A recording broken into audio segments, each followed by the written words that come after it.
А вы знали, что в кыргызском языке не всегда обязательно добавлять местоимение в предложение? Например, я могу сказать «мугалиммин».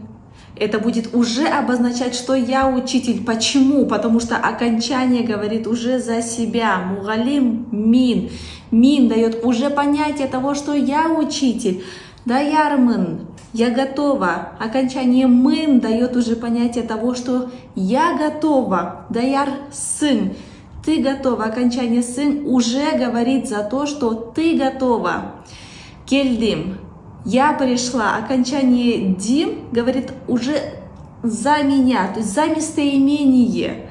Поэтому в кыргызском языке тоже есть такого рода упрощение. Вот такой богатый кыргызский язык. Да, окончаний много, и каждое окончание имеет свое свойство.